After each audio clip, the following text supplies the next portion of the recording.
എന്റെ ദൈവമേ, ഇത് ആരായി വന്നിരിക്കുന്നേ? സാവിത്രി, നന്ദിനി, ഡോക്ടർ വന്നു. ഞാൻ കേറുന്നില്ല, നിർബന്ധിച്ചതുകൊണ്ട് വന്നു എന്ന് മാത്രം. ഒരു ആസ്മ പേഷ്യന്റ് അവിടെ ശ്വാസം മുട്ടി കിടക്കുകയാണ്. ഓ, ആസ്മാ രോഗി പിന്നെയും വന്നോ? അവന്റെ ബന്ധു കൂടെയുണ്ടോ? നല്ല തടിമുടുക്കുള്ള ഒരു മാന്യൻ. ഞാൻ ശ്രദ്ധിച്ചില്ല. എന്താ? ഏയ് ഒന്നുമില്ല. ഇവിടെ വരെ വന്നിട്ട് കേറാതെ പോകാനോ? നന്ദിനി എത്ര നേരമായി കാത്തിരിക്കാൻ തുടങ്ങിയിട്ട്. വന്നാട്ടെ. ഓക്കെ, പക്ഷെ സംസാരിക്കാനൊന്നും സമയമില്ല. ഓ പിന്നെ വാ ഡോക്ടർ. ഓ, ഇത്രയും ദിവസമായിട്ട് ഇപ്പോഴാണോ ഒന്ന് വരാൻ തോന്നിയത്? ആ മോളെ, ഇത് ആരാണോ നോക്കിയേ? ഞാൻ പറഞ്ഞപ്പോ ഡോക്ടർ കാഴ്ചക്ക് ഇത്രയും സുന്ദരനാണെന്ന് വിചാരിച്ചിട്ടുണ്ടാവില്ലല്ലേ? ഹലോ. ഇരിക്കും ഡോക്ടറെ. മോളെ, അമ്മ എവിടെ? സാവിത്രിയെ ഒന്ന് വന്നിട്ട് പോയേ.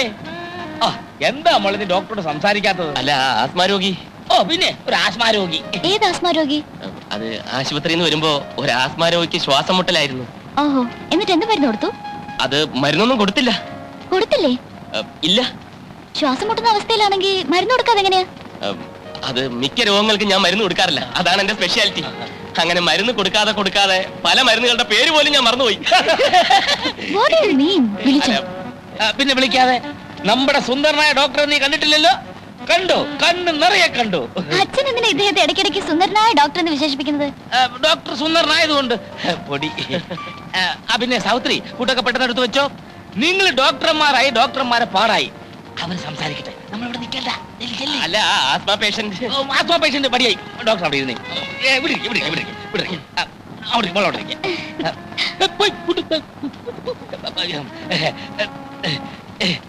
സംസാരിച്ചു. മരുന്ന് കൊടുക്കാതെ രോഗം മാറ്റുന്നത് എങ്ങനെ ഡോക്ടർ? സാധിക്കും. ചില പ്രത്യേക സാഹചര്യത്തിൽ അങ്ങനെ ചെയ്യേണ്ടി വരും. എനിക്ക് മനസ്സിലായില്ല. എനിക്കും മനസ്സിലായി വരുന്നതേ ഉള്ളൂ. മിക്ക രോഗങ്ങളെയും ഞാൻ സമീപിക്കുന്നത് മനഃശാസ്ത്രപരമായിട്ടാണ്. പേഷ്യൻസിന്റെ സൈക്കോളജി, അതിന്റെ കൂടി വല്ലപ്പോഴും ഇത്തിരി allopathy. Allopathy psychology, psychology allopathy. അതാണ് എന്റെ രീതി. അച്ഛൻ എവിടെ? ഡോക്ടർ എന്തൊക്കെയാ പറയുന്നത്? ഈ രക്തവാദം കൊണ്ടാവുന്ന ഒരു തരം വ്രണമില്ല, ഉവ്വ്, അനാസിൻ ഗുളിക കൊടുത്ത് ഞാൻ ഭേദപ്പെടുത്തിയിട്ടുണ്ട്. ഈ ഗവേഷണം എന്ന് പറഞ്ഞാൽ എന്താ? കണ്ടെത്തൽ. എല്ലാം ഇവിടെ ഉണ്ട്, നമ്മൾ കണ്ടെത്തണം. ആഫ്രിക്കയിലെ ബറൂണ്ടി മലയുടെ കീഴിൽ കൊങ്കോമ എന്ന ആദിവാസികൾക്ക് അറിയാവുന്ന ഒരു പച്ചലയുണ്ട്. ആ ഇല ക്യാൻസറിനെ പരിപൂർണമായി ഭേദപ്പെടുത്തും. No, it's impossible. Yes, it is possible. വെനിസുലയിലെ ഗ്രാമീണർ നമ്മുടെ ഈ കറിക്കത്തി ഉപയോഗിച്ച് ഹൃദയ ശസ്ത്രക്രിയ നടത്തും. I can't believe all these things. You have to. Miss Nandini പഠിച്ചത് തിയറി, ഞാൻ പറയുന്നത് റിയാലിറ്റി ഇൻ പ്രാക്ടീസ്. ഡോക്ടർ എന്നെ ഒരു ഫൂളാക്കാനുള്ള ശ്രമമാണോ? അതുകൊണ്ട് എനിക്കുള്ള നേട്ടം മിസ് നന്ദിനി ഒന്ന് മനസ്സിലാക്കണം. FRCS വലിയ പഠിത്തമായിരിക്കും, പക്ഷേ 3 ലോക രാഷ്ട്രങ്ങളിലുള്ള അത്രയും വിവിധതരം രോഗങ്ങൾ ലണ്ടനിലില്ല. അതുകൊണ്ട് തന്നെ ഞങ്ങളുടെ അത്രയും പ്രാക്ടിക്കൽ എക്സ്പീരിയൻസ് നിങ്ങൾക്കില്ല. അറിഞ്ഞുകൂടാത്തതിനെല്ലാം ഇല്ലെന്ന് പറഞ്ഞ് നിഷേധിക്കുന്നത് വിവരക്കേടാണ്. മനസ്സിലായോ? I'm sorry, doctor. It is all right. എന്തോ രോഗം, മരുന്ന്, ഇതിനെപ്പറ്റി പറയുമ്പോൾ ഞാൻ പെട്ടെന്ന് ഇമോഷണലായി പോകും. I am also sorry. Doctor പറഞ്ഞത് ശരിയാണ്. എനിക്കറിയാത്തതൊക്കെ ഇല്ലാത്തതാണെന്ന് ഞാൻ ധരിക്കുന്നത് തെറ്റാണ്. Anyhow, you're a well-informed genius. Thank you. ഞാനങ്ങോട്ട് വരുവാന്നേ. ഭക്ഷണമൊക്കെ എടുത്തു വെച്ചിട്ടുണ്ട്. അതിനു മുമ്പ് നിങ്ങളോട് രണ്ടുപേരോടും വളരെ പ്രധാനപ്പെട്ട ഒരു കാര്യം എനിക്ക് പറയാനുണ്ട്. അതെന്ത് കാര്യം അച്ഛാ? അത് പറയുമ്പോ കേട്ടോ? പറയട്ടെ? എനിക്ക് പറയൂ. പറഞ്ഞോട്ടെ. അതിനെന്താ? എന്റെ ഒരേ ഒരു ആഗ്രഹമാണ് ഞാൻ ഈ പറയാൻ പോകുന്നത്. അതായത് നിങ്ങൾ രണ്ടുപേരും പോകുന്ന വഴിക്ക് ഒരു പൂച്ച കുറുകെ ചാടി. അപ്പോഴേ ഞാൻ കരുതിയതാ എന്തെങ്കിലും പ്രശ്നമാകുന്നു. ഡോക്ടറിന്റെ ആശുപത്രി പോകാതെ ഇവിടെ കിടന്ന് ഇങ്ങനെ കറങ്ങുന്നത്. ഞാനിവിടെ നിൽക്കില്ലേ, നിന്ന് കറങ്ങല്ലോ. കാഷ്വാലിറ്റിയിൽ ആരെങ്കിലും വന്നാൽ ഡോക്ടർ ഇല്ലെങ്കിൽ ഞാൻ ഭയങ്കര സ്ട്രിക്റ്റ് ആണെന്ന് അറിയാലോ. ഡോക്ടർ അതോട്ട് വന്നല്ലേ മഹാദേവ? അവസാനമായിട്ടല്ലോ. അമ്മാവൻ അറിയില്ലേ ഞാൻ ഭയങ്കര സ്ട്രിക്റ്റ് ആണെന്ന്? ഓക്കെ ഓക്കെ മിസ് നന്ദിനി, ഞാൻ പോകുന്നു. Nice meeting you doctor. Okay okay okay. ഭക്ഷണം വിളമ്പി വെച്ചായിരുന്നു. ഞാൻ കഴിച്ചോളാം. ഞാനിപ്പോ ഏതായാലും വന്നത് നന്നായി.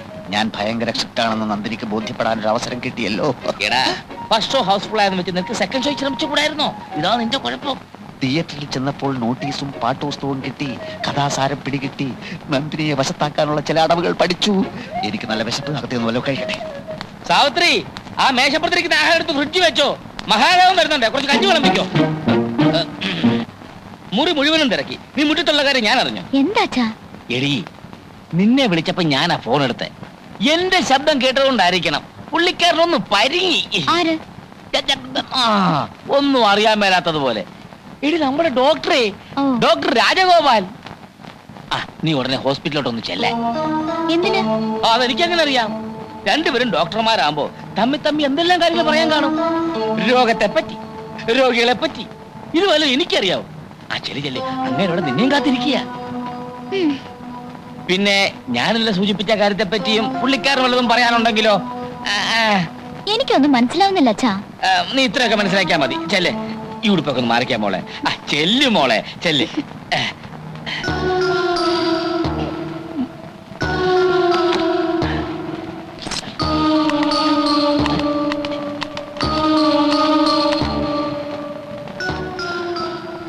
ഹലോ, ഇത് ഞാനാ, തമ്പി മുതലാളിയാ. അല്ലല്ല, നമ്മളിപ്പോ അങ്ങനത്തെ ഒരു ബന്ധമല്ലല്ലോ. അതെ, എന്റെ മോക്ക് ഉടനെ ഡോക്ടർ ഒന്ന് കാണണമെന്ന്. ഓ, ഒന്നും അറിയാൻ മേലാത്ത പോലെ. രണ്ടുപേരും ഡോക്ടർമാരാകുമ്പോ എന്തെല്ലാം കാര്യങ്ങൾ പറയാൻ കാണും. രോഗത്തെ പറ്റി, രോഗിയെ പറ്റി. ഇതുവല്ല എനിക്കറിയാവോ? ഇവിടെ ഇപ്പൊ പേഷ്യൻസിന്റെ തിരക്കാണ്. അവള് പുറപ്പെട്ട് കഴിഞ്ഞു. ആ, നെഞ്ചരിച്ചില്ലല്ലേ? ഒരു കാര്യം ചെയ്യും, എരിവും പുളിയും തൽക്കാലം ഒഴിവാക്ക്. എണ്ണയും അധികം വേണ്ട. 2 ദിവസം മരുന്ന് കഴിക്കും. എന്നിട്ടും നെഞ്ചരിച്ചിൽ മാറുന്നില്ലെങ്കിൽ നേരെ ഇങ്ങോട്ട് പോരെ. ശരി. ആ, ചെന്നാട്ടെ. വരട്ടെ. ഓ, എന്തൊരു വിരോധാഭാസം. ഒരു നെഞ്ചരിച്ചിരികാരൻ മറ്റൊരു നെഞ്ചരിച്ചിരികാരനെ കാണാൻ വന്നിരിക്കുന്നു. എങ്ങനെയുണ്ട്? ജെലിയൂസിൽ സിറപ്പ് കൊടുത്താലോ? വേണ്ടല്ലേ? വേറെ ഏതെങ്കിലും മരുന്ന് ഉണ്ടോ? എനിക്കറിയില്ല. ഇനി ഇടം തടിച്ച് നിൽക്കല്ലേ നിർമ്മലേ. ഒരു സമ്മേളനത്തിനുള്ള അത്രയും രോഗികൾ പുറത്തു നിൽപ്പുണ്ട്. ഈ നശിച്ചോമാർക്ക് പോകാൻ വേറെ ഒരു ആശുപത്രിയില്ല എന്റെ ഈശ്വര. അവർക്ക് കൈപ്പുണ്യമുള്ള ഡോക്ടർ മതിയല്ലോ. നല്ല പെരുമാറ്റം, വിദഗ്ധ ചികിത്സ, തമാശയുടെ വീക്ക്നെസ് നല്ലതുപോലെയുള്ള ആളാണ് ഈശ്വരൻ എന്ന് തോന്നുന്നു. ആയിരിക്കണം. നിർമ്മല എനിക്കൊരു ഉപകാരം ചെയ്തു തരണം. ആ എരപ്പാളി തമ്പിയുടെ മോളുണ്ടല്ലോ, ലണ്ടൻകാരി എപാർച്ചിയസ്, അവളെ ഇങ്ങോട്ട് കെട്ടിയെടുക്കുന്നുണ്ട്. അവള് വന്നു പോകുന്നവരെ ഒരാളെ ഇങ്ങോട്ട് കടത്തിവിടരുത്. ഇത്രയൊക്കെ ആയ സ്ഥിതിക്ക് അവൾക്ക് പിടികൊടുക്കരുതല്ലോ. പ്ലീസ് ഒന്ന് മാനേജ് ചെയ്യണം. അവള് വന്നെന്ന് തോന്നുന്നു. Excuse me, doctor Rajgopal. Thank you. Good morning doctor.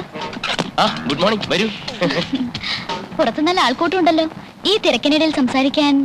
ആ, എന്തൊക്കെയുണ്ട് വിശേഷം നിർമ്മലേ? ഇന്നലെ വന്നെന്നറിഞ്ഞു. കോഴ്സ് കഴിഞ്ഞല്ലേ? കഴിഞ്ഞു എന്ന് പറയാം. സുഖാണോ? പരമസുഖം. ആ, ഞാനും പര ഡോക്ടറാ. ഈ ഡോക്ടർ എനിക്കിവിടെ ഒരുപാട് സ്വാതന്ത്ര്യം തരുന്നുണ്ട്. ഒട്ടുമിക്ക രോഗങ്ങളെ പറ്റിയും അതിനെ പറ്റിയ മരുന്നുകളെ പറ്റിയും നല്ലപോലെ പറഞ്ഞു തരുന്നുണ്ട്. Is it? He is really great. ഇന്നലെ സംസാരിച്ചപ്പോ എനിക്കത് ശരിക്കും ബോധ്യായി. അലോപ്പതി സൈക്കോളജി കമ്പൈൻ ചെയ്ത് ഒരു പ്രത്യേക രീതി തന്നെ ഡോക്ടർ കണ്ടെത്തിയിരിക്കല്ലേ? അതെ. അപ്പൊ നിങ്ങൾ സംസാരിക്കേ, ഞാൻ വരാം. ഇരിക്കൂ. ആ, എന്താണ് ഡോക്ടർക്ക് സംസാരിക്കാനുണ്ടെന്ന് പറഞ്ഞത്? ഈ ചോദ്യം ഞാൻ അങ്ങോട്ടല്ലേ ചോദിക്കേണ്ടത്? അല്ല, അച്ഛൻ പറഞ്ഞു. അതെ, അച്ഛൻ പറഞ്ഞു. അല്ലല്ല, ഞാനാ പറഞ്ഞത്. എനിക്ക് ഒരു കാര്യം ചോദിക്കാനുണ്ടായിരുന്നു. ലണ്ടനിൽ എന്റെ ഒരു ഫ്രണ്ട് ഉണ്ടായിരുന്നു, FRCS അല്ലല്ല MRCP, ഓ, ഒരു ഡോക്ടർ കൊച്ചിപ്പൻ. അവനെ പറ്റി ചോദിക്കാനായിരുന്നു.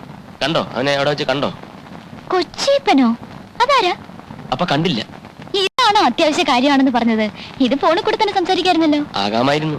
അതോ വേറെ വല്ല സംസാരിക്കാനുള്ള മുഖവരിയാണോ ഇത്? എന്ത് മുഖവര? അച്ഛൻ ചില കാര്യങ്ങളൊക്കെ എന്നോട് പറഞ്ഞു. എന്ത് കാര്യം? നമ്മൾ തമ്മിൽ എത്രയും പെട്ടെന്ന് കല്യാണം കഴിക്കണം അത്രേ. ഞാനത് കേട്ട് ചിരിച്ചുപോയി. സ്വന്തം അച്ഛനെ പരിഹസിക്കാൻ പാടില്ലായിരിക്കാം. But is really funny. എങ്ങനെയുണ്ട് ഞാൻ ഡോക്ടറെ കല്യാണം കഴിക്കാൻ? എനിക്ക് മനസ്സിലായില്ല. ഞാനെന്താ അത്രയ്ക്ക് മോശമാണ്? ഇന്നലെയല്ലേ നമ്മൾ പരിചയപ്പെട്ടത്? അതുകൊണ്ട് ഒരു ദിവസത്തെ പരിചയം വെച്ചോണ്ട് ഓക്കെ ഞാൻ ഡോക്ടറെ കല്യാണം കഴിക്കാം എന്ന് പറയാനൊക്കുവോ? ശരിയാണ്, ഒരു ഡോക്ടർ എന്ന നിലയിൽ എനിക്ക് ഡോക്ടറോട് ബഹുമാനമുണ്ട്. എന്ന് വെച്ച് പരസ്പരം അറിയാതെയും മനസ്സിലാക്കാതെയും അതെന്തൊരു കല്യാണമായിരിക്കും? ഒന്ന് ആലോചിച്ച് നോക്കൂ ഡോക്ടർ. പക്ഷെ പ്രായപൂർത്തിയായ ഒരു മകളെ കുറിച്ചുള്ള അച്ഛനമ്മമാരുടെ വേവലാതി നമ്മൾ മനസ്സിലാക്കണ്ടേ? അല്ല, നന്ദിനി പറഞ്ഞാണ് ശരി.